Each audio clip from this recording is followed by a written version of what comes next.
It's my pleasure to start us off this weekend in Kansas Speedway with Rico Abreau, driver of the number 98 Safelite Toyota Tundra for Thor Sport Racing. Rico, a candidate for the Sunoco Rookie of the Year award.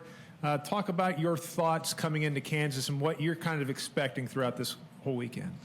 Yeah, so Kansas is one of the tracks, obviously, I've never been to. Got some Toyota sim time last week there, so that's about as as much on-track activity as I've had leading up to practice today. So I'm looking forward to it.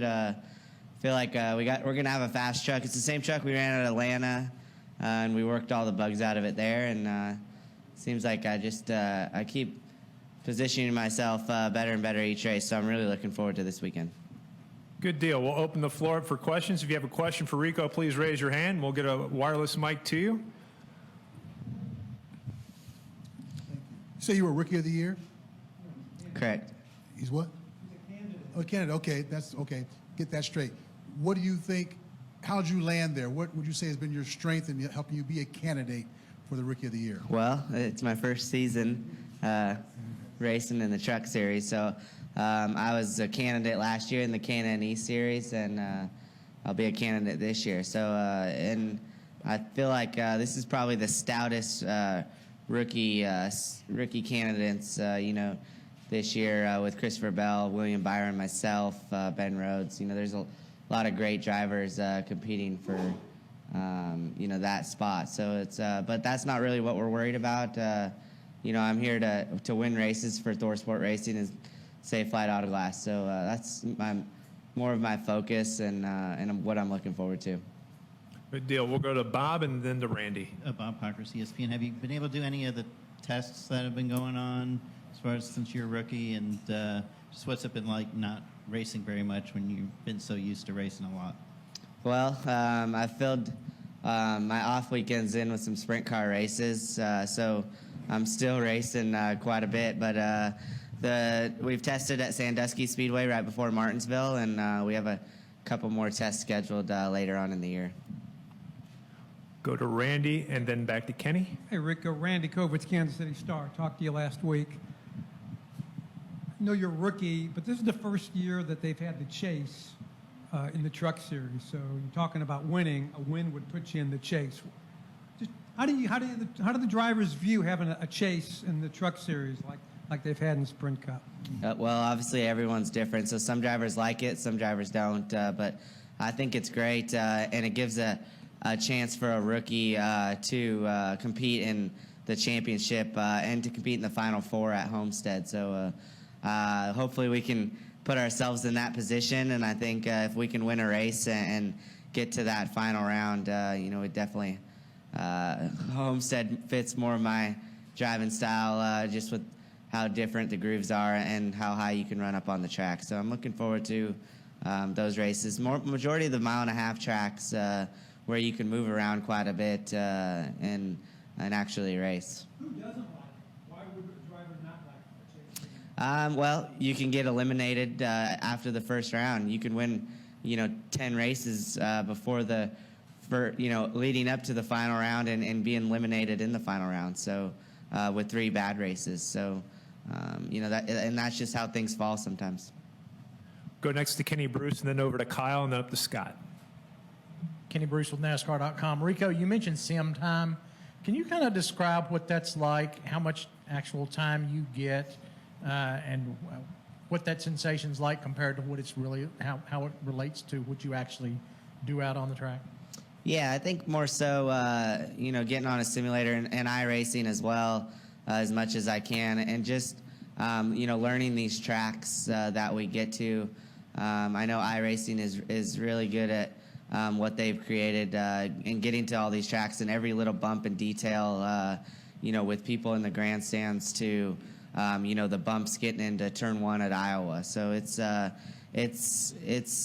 pretty realistic for me. I don't get too picky and pick all these simulators apart. I just am thankful to get the opportunity to race on them and learn the tracks before we get there.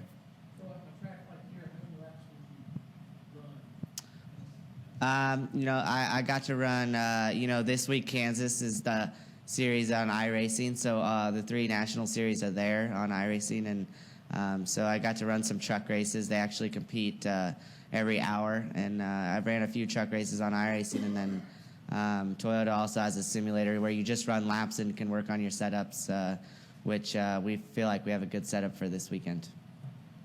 Go to Kyle, then to Scott, and then to Chris Knight, and then back to Jerry. Kyle Pukowski, thefourthturn.com. Rico, you're 5 starts into your truck career. What's been the biggest learning curve for you in getting used to these new trucks?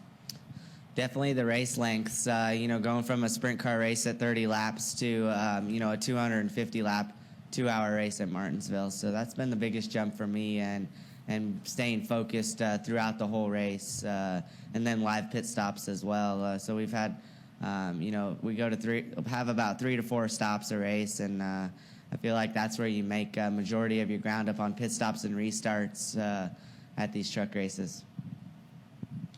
Scott Trailer, RBN, the Racing Boys Broadcasting Network, Sports Radio 810 WHB. Rico, since back-to-back Chili Bowl wins, I want to talk a little dirt racing. I hope these guys don't mind a little bit. But do you feel like that you represent just not only open wheel, but dirt track racers? You know, the response of your second win down at the Chili Bowl, I've been going there forever. I've never seen anything like it. The fans they gravitate towards you. Do you feel like you are a major representative for the people that you grew up racing around these little racetracks and sprint car people and dirt track fans? Yeah, definitely, Scott. And I think it's great to have fans, in the dirt world, come follow, truck racing or Xfinity racing. Now that kind of Kyle has come through and moved really quickly through the sport of open wheel racing to the Cup Series, and now, I feel like open wheel fans have somebody to watch in the Cup Series. If they weren't a fan of NASCAR, and then and maybe a NASCAR fan will show up to a sprint car race. I know they're racing at Lakeside Speedway tonight, and with ASCS Tour. So, I think that us drivers, jumping back and forth from a stock car to a dirt sprint car, helps those fans with that transition of becoming an open wheel fan or a stock car fan.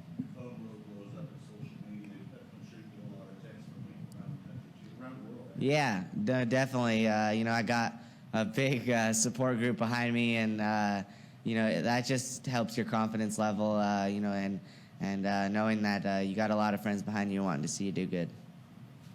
Go to Chris, and then to Jerry. Chris Knight, CatchFence.com. Rico, you spent some time this week with Safelite Auto Glass at their headquarters, I believe, this week. What was that experience like, and how are they rallying behind you? I got to spend some time a couple days ago in Columbus, Ohio, at Safelite's corporate. They got 2 different buildings, one that does all the glass, where all the techs work, and then one building where all their media and answering their phone calls. And it was huge. It was a huge eye-opener for me, just because I've never been around a corporate company like Safelite, and it's just to see how they change people's windshields. And the biggest thing that caught my eye was how happy everybody was, from the guy driving, showing up at 6 a.m. to start his deliveries with his window changes with the glass, and then to people just answering the phones for someone who wants their chipped window fixed. Everyone, there's just so much energy in their offices and their buildings, and that's what people like to do. And then if you love your job, that's why people are happy. So it's really cool to see that, and how well they take care of their employees. So I'm looking forward to go back in a few weeks and just hang out again. Jerry? Jerry Jordan, Performance Racing Network and Kicking the Tires. You guys have had a few weeks off in the truck series, and then you're going into, I guess, 3 in a row. How long does it take you to get your stride after being off a few weeks like that? And is that good or bad to have those breaks? I think they're getting ready to get going here these next few months. So I think it's fine. It spreads everything out. I know it gives the guys some time to rebuild some trucks or build new trucks for Dover and Charlotte. So I wasn't too on the down low just with my sprint car racing on the off weekends. So I stayed busy either at Millbridge Speedway with the go-karts on Wednesday nights or a sprint car race on Friday and Saturday night. So you stayed Yeah, I was pretty active. Last weekend I flew back to California and raced at the Dave Bradway Memorial King of the West race in Chico, California, and then Sunday I was on another flight back here back to Charlotte and got some simulator time at Toyota, and then headed here to Kansas. Yeah, well, Rico, I know you have a meeting you need to get to. I really appreciate you taking the time to join us and starting the weekend off right here at Kansas. Thank you, guys.